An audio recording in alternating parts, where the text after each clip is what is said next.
On Instagram, I recently shared a post where I gave 7 questions to reflect on after an anxious attachment episode. That is after you have perhaps had a reaction to something that really triggered your attachment system, where you felt under stress, you felt a threat to your relationship, and you feel like you lost a sense of self.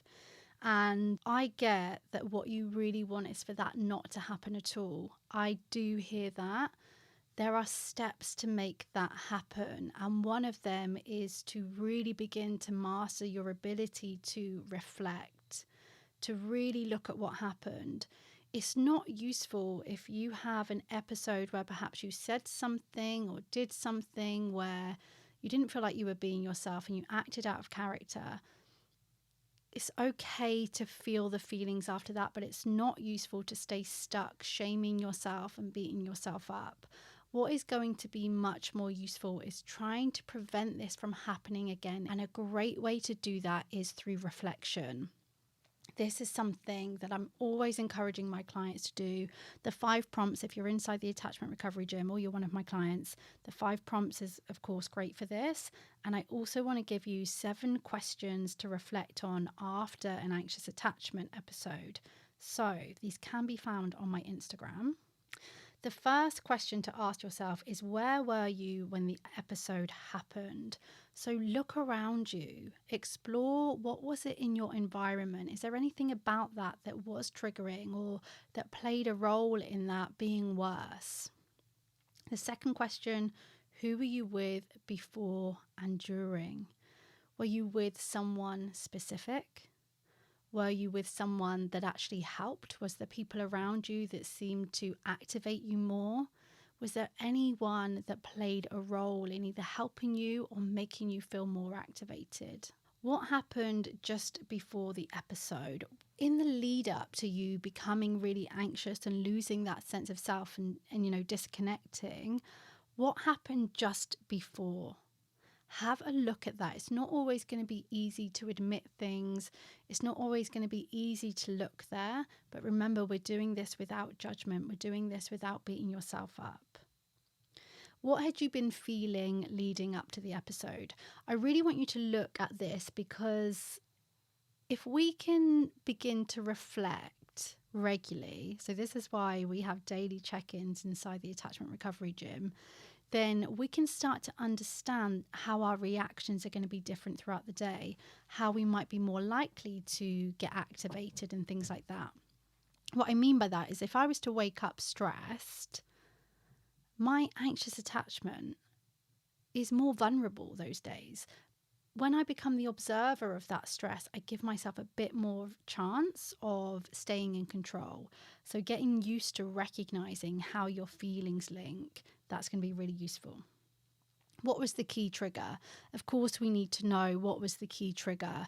What was it about this that really activated us? What's the meaning that we attach to this situation that hurt us so much? When we can understand that, we're going to really see our core wounds. We're going to know where we need to do the work. We're going to understand what it is about this situation and then the next situation. And then again, that gives us more of an opportunity and more of a chance to get in control of this. Leading on from that question, the 6th question is around reflecting on, well, what was it about that was so distressing? Are you able to recognize, now that you know what the trigger is, are you really able to understand why?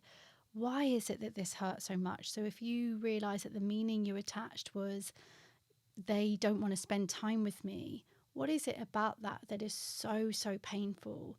And you might see that you have certain memories, certain thoughts, certain images around that of, wow, everyone leaves me. And it's like, so that's what's going on here. This situation has brought the past up for you.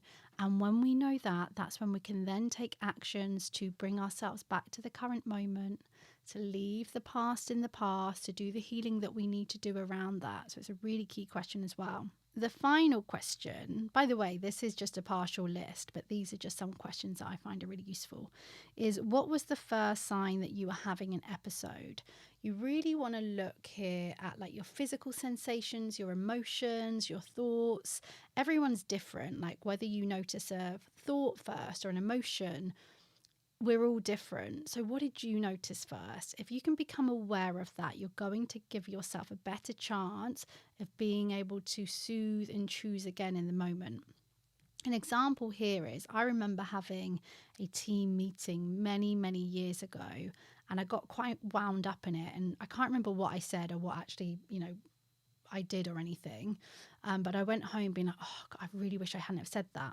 And I spoke to my manager about it in the morning, and she was really understanding. And she asked me, what was the first sign that you knew you were feeling like pissed off and angry? And I was like, my heart rate was going.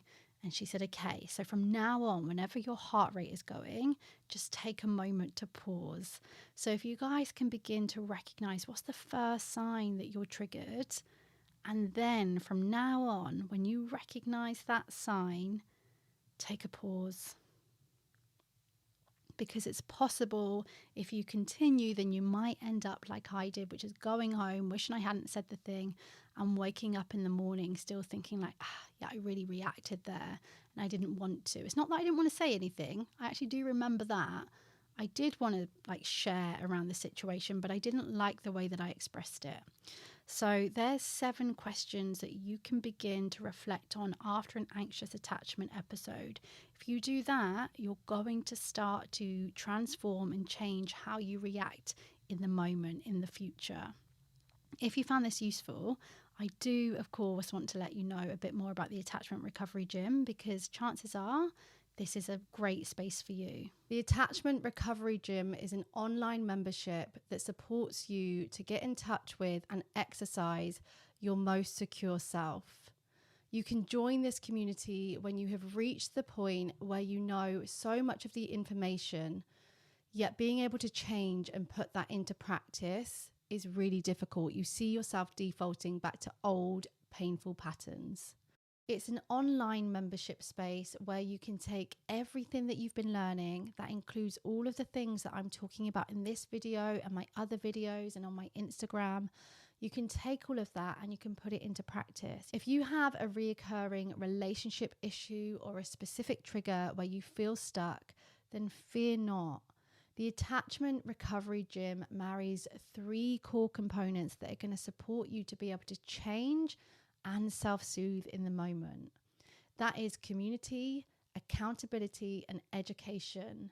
When you become a member of the Attachment Recovery Gym today, you get immediate access to a library of resources and a schedule of classes that strengthen your secure self, just like you were working on your physical health, because that's something that I believe is really important. Guys, thank you so much for being here, and I will see you again soon.